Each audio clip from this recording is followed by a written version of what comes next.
this video, we're going to talk about hitting the max. If you feel your heat injector is sometimes just like acting really strange, I want to show you one of the reasons why that might actually be happening. Here we got a machine that's fully functional. It's actually modulating the gas well at about 135 degrees. For this video, I have the airflow turned into low so we can make it hear it a little bit better. Now I'm going to show you hitting the max. Let me show you what that means. I'm going to adjust my temperature here, and I can go clear up to 170 degrees. If I let that go up to 170 degrees, and for this video, I'm just going to set it for 165 degrees.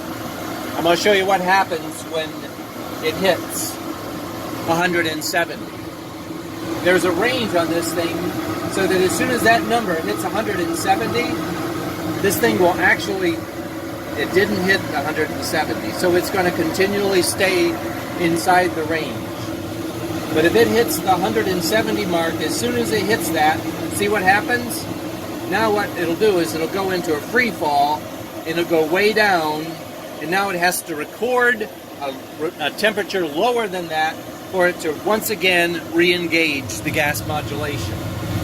So if you set the discharge temperature to be so close to the maximum that it hits that, and you'll see it flash when it hits that number, at that point in time, it just shuts off the entire control to that thing, and it will fall, and it'll act really strange.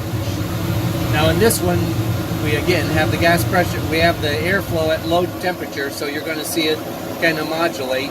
It's going to try to get up to that temperature, and you'll see again what happens if it ever hits that magic 170. Now this time you might actually see that it hits it.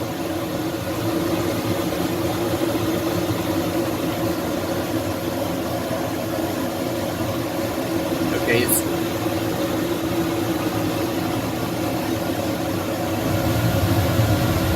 alright, it may be modulating so that it won't hit it. This is with a 5-degree difference. So I'm going to set, for this demonstration, I'm going to set it to 168 degrees. Now, when I hit set, it's going to try to get up to that number. The maximum on this unit is set at 170. And as soon as it hits 170, it'll fall into a free fall. Now watch this. You see that?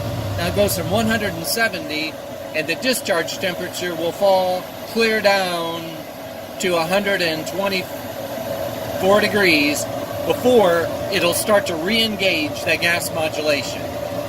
So, this is the point. If you set your discharge temperature to be so close to the maximum that it hits that number, you'll find that your heat injector acts really crazy. So you got to be careful and do not set that discharge temperature so high so that you must not hit that maximum. Every machine, you can see what the maximum is by just controlling that up and down arrow. So that would be the case in point. If you hit that maximum, your heat injector, or when you hit that high maximum set point, your heat injector is going to act funny. So keep it off of that number. If you want to try to adjust your temperature so that you get the right kind of discharge, let's say you're pushing air down into a basement and you want to make it so that you want to get up to 160 degrees, you can actually look at the video that's called temperature offset. Basically what that does is it kind of pushes the discharge temperature down by 10 degrees, so the heat injector compensates for that, and it'll actually let it hit the desired discharge temperature at the end of your dump.